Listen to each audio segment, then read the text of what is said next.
Welcome to Democracy Now!, democracynow.org, the War and Peace Report. I'm Amy Goodman. In Ukraine, Kyiv, Lviv, and other cities have come under intense attack from Russian missile strikes following Saturday's explosion at a key bridge linking Russia to Crimea, the Ukrainian territory annexed by Russia in 2014.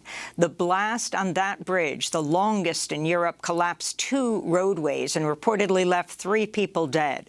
President Vladimir Putin blamed Ukrainian special forces for the explosion, which he called an act of terrorism. Ukrainian officials say retaliatory assaults by Russia killed at least 10 people and struck infrastructure in 12 regions of Ukraine, knocking out electricity and water supplies. On Sunday, Russian missiles rained down in the southeastern city of Zaporizhia, killing at least 13 people. This came after the Russian-occupied Zaporizhia nuclear plant temporarily lost its power supply Saturday due to shelling and had to switch to an emergency diesel energy generators to prevent a nuclear disaster. This is 10-year-old Bogdan Pavlenko, who survived Sunday's attack on Zaporizhia. I heard the sirens and some person next to me screaming. There was no mobile connection. It was horrific. My mother took me under her arm. Then I looked after my little brother and sister. The Russian Federation, the way it's doing all of this, special operation, I don't think that this is a special operation. News from Ukraine. The governor of Donetsk province says mass burial sites have been found in the recently liberated town of Liman. It's unknown how many bodies were discovered, but one site reportedly held about 200 individual graves. In Iran, a live news broadcast on state-run television was apparently hacked Saturday evening during a segment featuring the Supreme Leader Ali Khamenei. The hackers placed a photo of Khamenei with a target over his face on the screen, along with the messages, "Join us and rise up," and "The blood of our youth is dripping from your grip." The image also displays photos of 3 women killed in recent protests in Iran, as well as Mahsa Amini, who died while in custody of the so-called morality police. Amini's death has sparked mass demonstrations in Iran and around the world. The group Iran Human Rights says at least 185 people have been killed in recent protests, including at least 19 children. In the occupied West Bank, Israeli forces killed 4 Palestinian teenagers in 3 separate attacks over the weekend. The youngest victim was 14-year-old Adel Ibrahim Daoud, who was shot dead near the Israeli separation barrier. On Saturday, an Israeli soldier was fatally shot at a military checkpoint in East Jerusalem.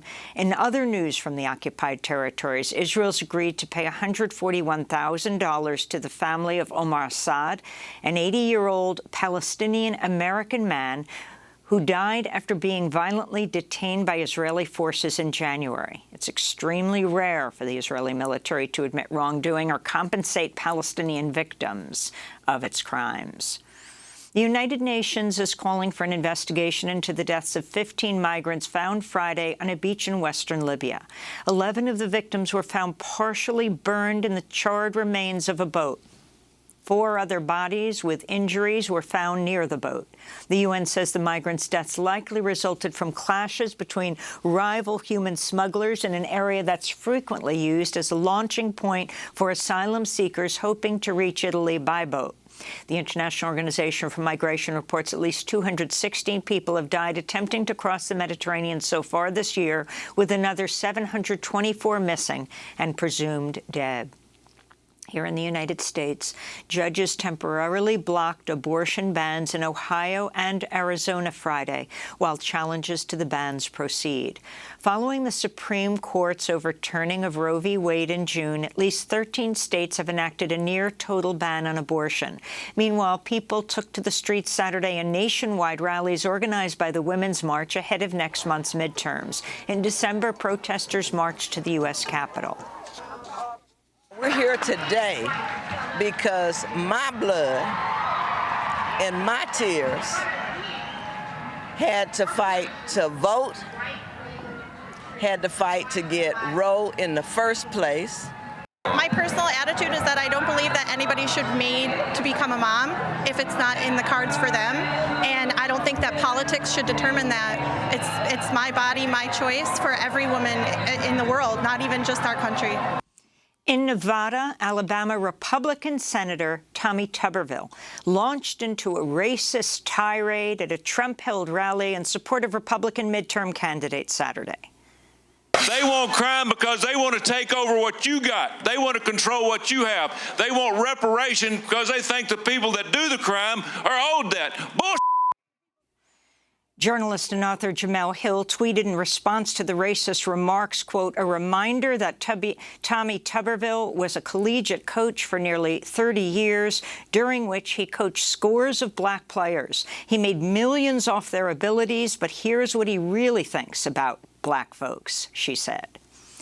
And San Antonio, Texas, Bexar County District Attorney Joe Gonzalez has named James Brennan as the police officer who shot 17-year-old Eric Cantu as he was eating in a McDonald's parking lot last week. Cantu remains hospitalized in critical condition. Brennan opened fire on the teen moments after opening the driver's side door, even though Cantu posed no risk and was unarmed.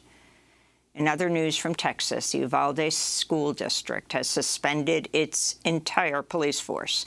The move comes as families continue to demand answers over the failed police response to the May 24th massacre, when a gunman shot dead 19 school children and their 2 teachers.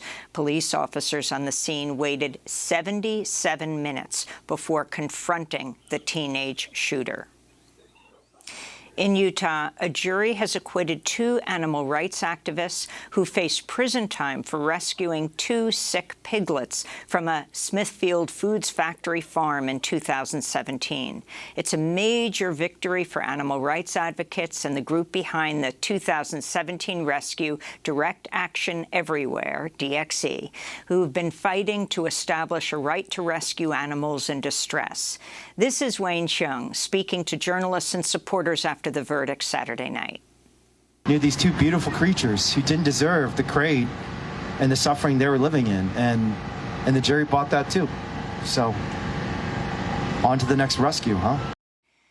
In New York, 2 hospitals have agreed to pay $165 million to 147 patients who accused a gynecologist of sexual abuse. Columbia University Irving Medical Center and New York Presbyterian announced the agreement Friday. Robert Haddon surrendered his medical license after he was convicted in 2016, but was not sentenced to any prison time. He's currently awaiting trial on separate federal charges of sexually abusing dozens of women over 2 decades. New York City Mayor Eric Adams Friday declared a state of emergency in response to the thousands of asylum seekers arriving to the city in buses sent from Texas and other Republican-led states. Since April, over 17,000 asylum seekers have been bused to New York from the U.S.-Mexico border. Mayor Adams spoke at a news conference Friday. We need help from the federal government, help from the state of New York. New York City is doing our part, and now others must step up and join us. From our federal partners, we need legislation that will allow these asylum seekers to legally work now. And in London, thousands of supporters of Julian Assange formed a massive human chain around the British Parliament Saturday to demand freedom for the jailed WikiLeaks founder. Solidarity actions were held in other cities around the world, including in Washington, D.C., where protesters called on the Justice Department to drop its efforts to extradite Assange. He faces up to 175 years in U.S. prison on espionage and hacking charges for exposing U.S. war crimes in Afghanistan and Iraq. This is Julian Assange's wife, Stella, speaking in London. That it casts a very dark shadow over the British government, that it hasn't stopped this. The British government should be speaking to its counterparts in the United States to bring this matter to an end immediately. It's already gone on for 3.5 years. It is a stain on the United Kingdom. It is a stain on the Biden administration. And those are some of the headlines. This is Democracy Now!, democracynow.org, the War and Peace Report.